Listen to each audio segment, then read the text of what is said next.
Welcome to This Week in East Brunswick, the Township's news and information program.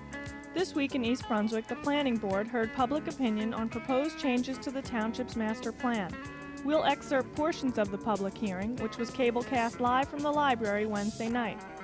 This week in town, the Kiwanis Club presented a breakfast with Santa to raise money for the underprivileged in the area. Another seasonal event is the annual toy drive at Bowne Munro School, and School's Information Officer Amy Fisher will talk with members of the Student Council there. Storyteller Birch was at the library this week, keeping the oral tradition of storytelling alive. We'll hear more about that art form later. Librarians Kathy O'Rourke and Claudia Link give us some ideas on which books make nice gifts this holiday season. All this and more tonight on This Week in East Brunswick. But first, here's a look at what's happening next week on Channel 8. Monday at 10 a.m., it's Look Great, Feel Great with Lenore Kulick. At 10:30, we bring you stories from the library with children's librarian Ann Burlingame. At 11:30, you can see our holiday special with the Shoestring Players. Tuesday night at 7, watch Psychology in Action. At 7:30, You and Your Money with host Paul Hansen.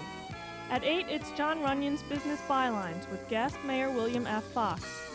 Wednesday night at 7:30, Spotlight on Education focuses on what's new at East Brunswick High School. And at 8 p.m. Wednesday, we will rebroadcast the Master Plan public hearing in its entirety. This Week in East Brunswick returns Thursday at 7 and 8. At 7:30 on Let's Talk Health, Ken Shalhoub hosts representatives from the Citizens Committee on Biomedical Ethics. Check the Channel 8 program guide for rebroadcasts of the week's shows. The Master Plan public hearing Wednesday night was an opportunity for East Brunswick residents and members of the business community to voice their opinion on land use and zoning in town. Few people turned out to do so. Those who did address the council said the hearing was untimely and not well publicized, and the documents not accessible. Some people, including Mayor-elect Jackson Agra, suggested that changes to the master plan are better left to the incoming administration, since they'll presumably be the ones holding the reins for the next 4 years. I came here and I wanted to see what the public had to say, and actually asked this board not to take action on the master plan. I don't think it's fair to the residents of East Brunswick to have such an important document come up for review and public hearing 11 days before Christmas, while most people are busy with their lives and getting ready for the holidays. I've counted, we've had 2 residents and 2 attorneys address this board. And if this board feels that's adequate public information on a document that concerns the future of this community, well then I think there's something desperately wrong with this planning board. I think it would be just the Malcolm Perney report that was released yesterday, that according to the papers will have significant effects on land use laws. And looking at the map, East Brunswick is affected to a great degree. There is no way that that possibly could have been considered in this plan. So I ask you to make the whole town feel a little better about letting this be handled by the next administration, the next planning board, have them review it, have public hearings around town, have a lot more public input than 2 attorneys and 2 residents on this document. Thank you. It was an issue that Mayor Fox addressed specifically. I think clearly the planning board should take into account the comments we've heard tonight, but I do believe that the planning board should bring this to a vote. Now, why do I believe that? Well, first of all, even though we knew that it would, in fact, I knew for sure that it would be the waning days of my administration, because I knew 18 months ago I wasn't going to run again. We started this process. We hired our consultant, we formed the committee, and we started through it. I think that I want to try to finish it, and I want to try to bring it to a vote. Now, if the next administration disagrees with what the planning board does, as Greg said, all they have to do is convene a public hearing and change it in whatever way they want to change it. Nothing happens to the development patterns in the township until the township council changes the zoning ordinances. And the township council may or may not act to change the zoning ordinances based on the adoption of a new master plan. So I would, for one, would like to see it through to completion. If I'm outvoted by the board and it's turned down, fine. But we started this process. I want to see it finished. And if the next administration wants to change it, it'll only take them a couple of weeks to do it. Other citizens did approach the council, among them residents of Milltown Road who are opposed to widening it, and proponents of 6-acre zoning. One of the few residents with anything positive to say about proposed changes was one of the few farmers left in town, Jim Giammaurice. To see this public hearing in its entirety, tune in to Channel 8 Saturday the 17th at 1 p.m. The next Planning Board meeting is Wednesday, December 21st, when there may or may not be a vote on the plan. Hi, I'm Dolly Baxter with your arts update for this week. First of all, I wanted to remind all of you out there that Playhouse 22 will be opening its winter production, which is the wonderful Broadway musical spoof of the 30s. It's called Dames at Sea, and it's opening December 30th. It will run New Year's Eve and then start a weekend run of Friday, Saturday nights, and Sunday matinees. Really don't miss it. It's directed and choreographed by Sue Spidell, who is a brilliant young choreographer and director. You'll have a ball. In the winter blahs, you will have more fun with this. Okay, now you can call the Playhouse at 254-3939, and of course you can get group rates and subscriptions are still available. Now I want you to meet this gentleman who is sitting next to me, and he is a very well-known blues and jazz singer by the name of Frankie Lee. He and his band will be performing in concert Saturday night, December 17th, at the George Street Playhouse, the first time ever for the George Street. And I want to talk to him. Frankie, what kind of show is it going to be? It's going to be a rhythm and blues act. It's a family act, and it's going to be a spectacular act. It certainly is, as I have heard you say.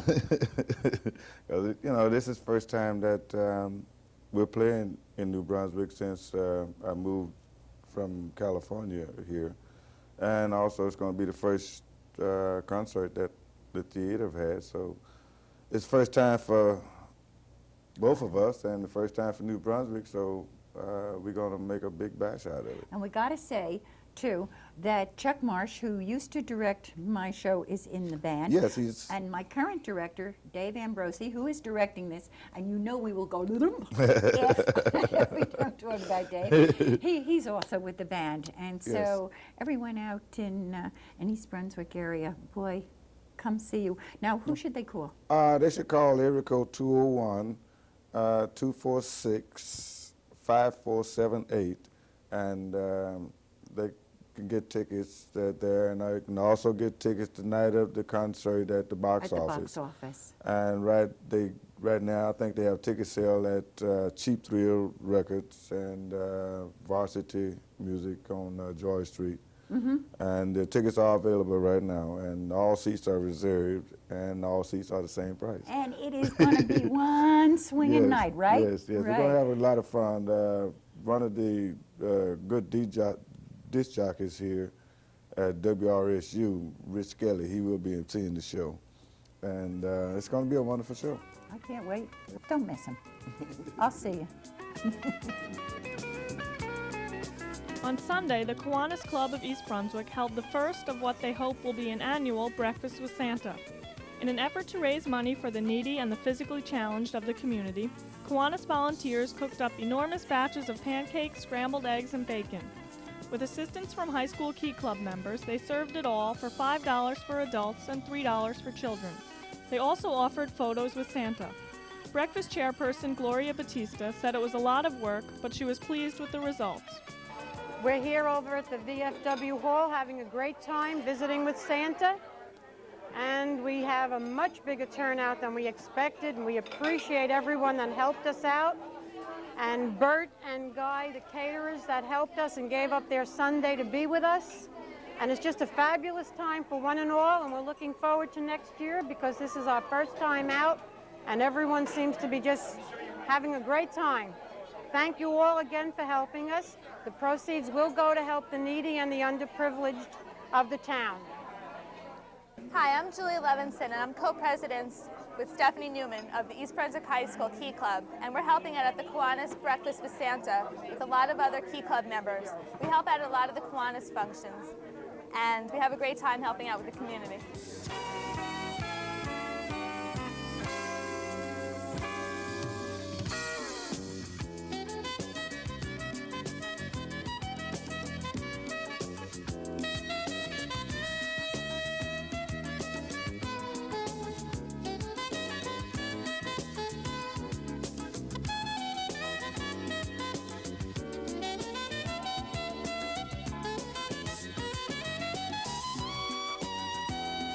Storyteller Carol Birch presented engaging folk tales and children's stories for youngsters and their parents at the library Sunday. The performance was sponsored by the Children's Department. Ms. Birch held her audience captive with an enthusiastic and smooth delivery, and she spoke to us about her art afterward. Hi, I'm Carol Birch, and I'm a storyteller. And when you say you're a storyteller, people go, a storyteller, what does that mean? And what it basically means is that I tell stories. Once upon a time, there was a king and queen. A lot of times people say, oh, I thought anybody who was a storyteller wrote their own material, but it's like singers.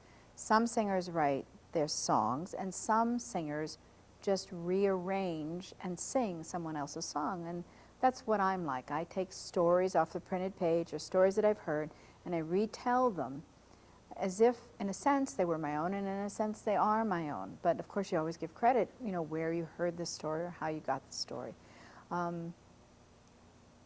It's not a dying art. Stories have never stopped being told.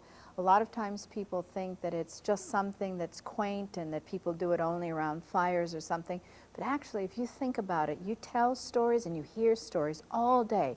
You hear stories like, you're not going to believe what happened when my boss walked in the room this morning. You know, that is a story. And what we do is we retell the things that happened to us in order to make sense out of them. And in a larger sense, that's exactly what happens in folk tales. People were telling things in order to make sense out of them. And the things they were trying to mostly make sense out of, the things that are very internal, or things that happen sort of in the cosmos, you know, how the sun came to be, why the moon is at a different time than the sun.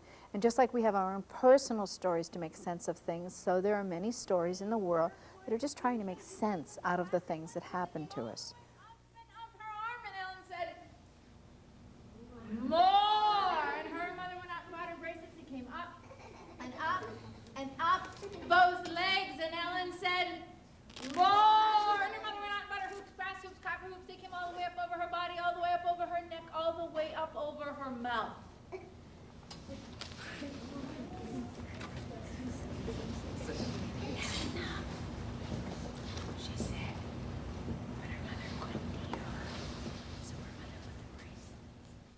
So popular are the library's evening programs for children this year, there is a waiting list for the season's remaining scheduled activities.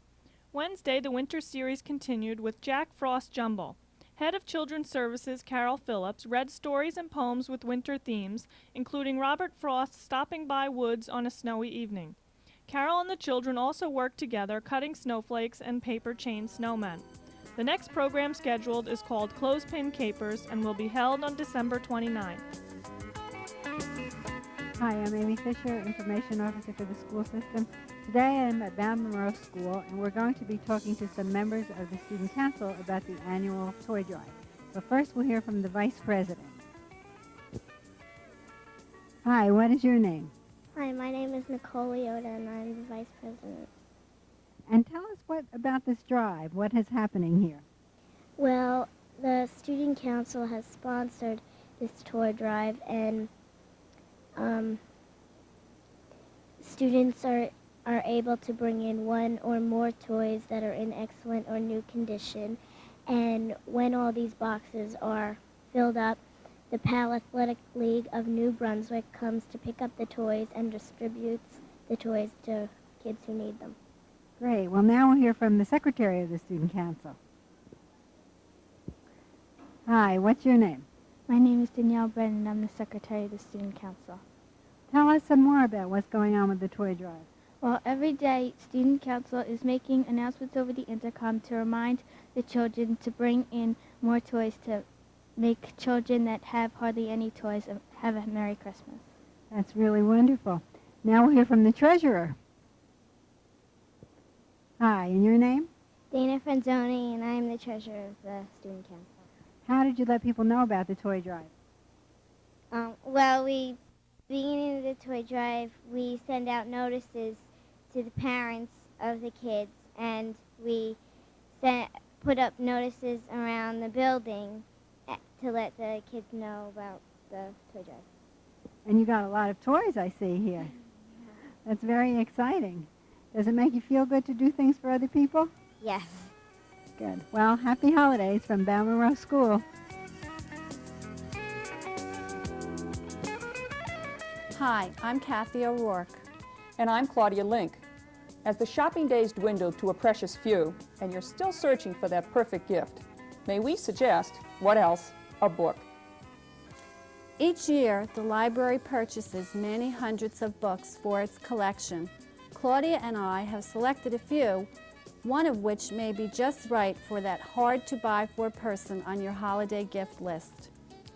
Everyone enjoys a laugh, and what better gift to give a Bloom County fan than Birch Breathitt's collection, Tales Too Ticklish to Tell. They're sure to enjoy the latest adventures of Opus, Steve, Binkley, Oliver Wendell Jones, and Milo. Tales Too Ticklish to Tell. It's a great gift. Doonesbury Deluxe.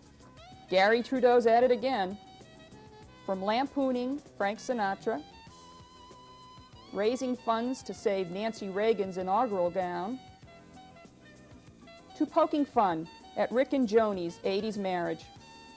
The gang of Doonesbury characters prove they haven't lost their sense of humor. Doonesbury Deluxe by Gary Trudeau. Hailing Taxi is a must-have for any fan of that great show. The book includes biographies of all the characters: Alex, John, Bobby, Tony, Louie, Elaine, Simca, Latka, and Reverend Jim. A synopsis of every show is also included, and even a taxi trivia quiz. Can you name Alex's dog? Hailing Taxi has all the answers. What can you say about Gary Larson and his Far Side cartoons? Well, most people are too busy laughing to say anything.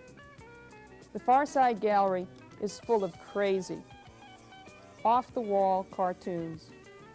Any Far Side reader would love to have it. The Far Side Gallery by Gary Larson. 1988 marks the 25th anniversary of an infamous day in American history, the assassination of President John F. Kennedy. The Way We Were, 1963, the year Kennedy was shot, is a compilation of over 400 photographs compiled and edited by Robert McNeil, co-anchor of the McNeil-Lehrer NewsHour on PBS. In words and pictures, the book vividly brings back America in 1963. Do you remember when a McDonald's hamburger cost 15 cents? Can it really be 25 years since the Postal Service invented the zip code? 1963 also saw the civil rights movement led by Martin Luther King Jr. lead millions of Americans to voice their discontent. The book follows 1963 month by month and ends with a collection of photographs of those fateful days in November, days and memories which are vividly recalled by many people, still 25 years later. The book is The Way We Were, 1963, the year Kennedy was shot, edited by Robert McNeil. Cookbooks are always a good choice, and one of the best has just gotten even better. The Good Housekeeping Illustrated Cookbook was an instant classic when it was published in 1980.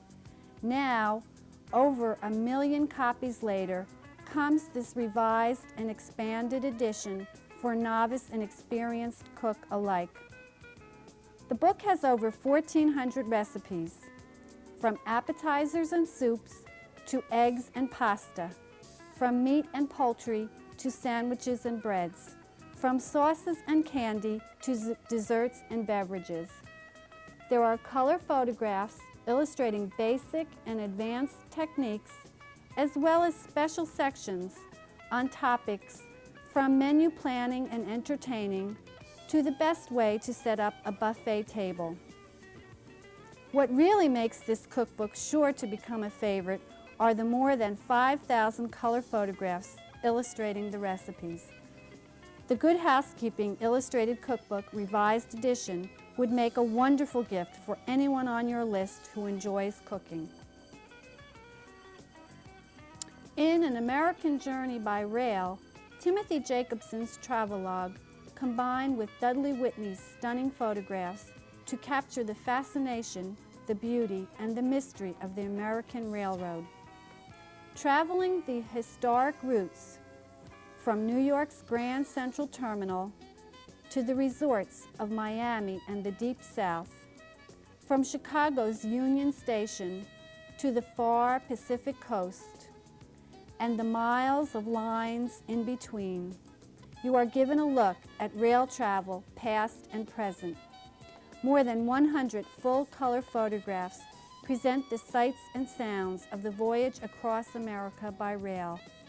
From the heyday of rail travel, with the luxury of the private Pullman car that carried wealthy vacationers, to the ultra-modern rail stations, which are slowly replacing their long outdated predecessors. An American Journey by Rail is a great welcome aboard to all would-be or even armchair vacationers. We hope one of these books may be just the right one for someone on your gift list. They should all be available at your local bookstore. One size fits all, and remember, a book is a lasting gift. This week in East Brunswick, the Township Council wrangled with representatives from the residential development The Club over the release of performance guarantees for open space and general improvements. The 4 resolutions up for consideration included both the multifamily dwellings and the single-family homes. Although homeowners of both types of homes admitted the issues involved were very separate, much time was spent listening to residents with very similar complaints and grievances. The primary concern is with drainage problems, especially near the Cranberry Road reconstruction. Because the reconstruction project is being handled by the county, Councilman William Kirk thinks the drainage problem should be addressed by the county. According to the township engineer, landscaping, berms required by the planning board, patching of potholes, and other specifications have already been completed. But residents want a representative to meet with the engineers from both sides to compare checklists. They say if the problems really have been remedied, they will be satisfied. After a lengthy discussion, the club's attorney granted an extension on the release of these bonds and will attempt to schedule a meeting to alleviate concerns. The extension will run to January 9th, as a new council will be involved with reviewing the matter. Other highlights from Monday's action meeting include the Middlesex County Health Department's report on the Edgeboro landfill. According to one inspector from the Health Department, the landfill is in much better shape than it was before the Middlesex County Utilities Authority took control of it. He pointed out the county's daily inspection reports, the quickness of response to odor complaints, and the 24-hour hotline available to report any problems. But one resident, who claims he has been researching the landfill, doubted the validity of water reports supplied by the environmental consulting firm Malcolm Perney, and had this to say during the public portion of the meeting. I went for years to them asking for water reports. They denied having them. And when they did measure the water reports, for 3 straight years, they didn't measure for chloride. They spent tens of thousands of dollars, never measured for chloride. And what are we finding now? The landfill's underwater. Its chloride is inside. All you find in the wall and the leachate is chloride, salt water. All you find in the wells is salt water. The report, even in the Malcolm Perney report, which is so questionable, the DEP geologist in charge told me anybody with any expertise wouldn't believe this report, the pump tested this report. Now, isn't anyone else asking a question of these people? Am I the only one, Joe and I, that care that nothing's legitimate? Nothing? Somebody's got to care eventually. Malcolm Perney Incorporated was contracted to conduct a groundwater study for the Department of Environmental Protection. The first phase of their latest report was released Tuesday night at a meeting of the Lower Raritan Middlesex County Water Resources Associations. A map outlining the potential for groundwater contamination within the 4 aquifers in Middlesex County was revealed, in the hopes that it would assist officials with future land use planning.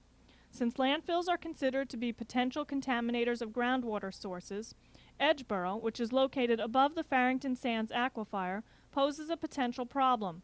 Those present at the meeting once again voiced concern about the landfill's condition, but were told that specifics about the report sites were not yet available. That's all for now. Thanks for watching.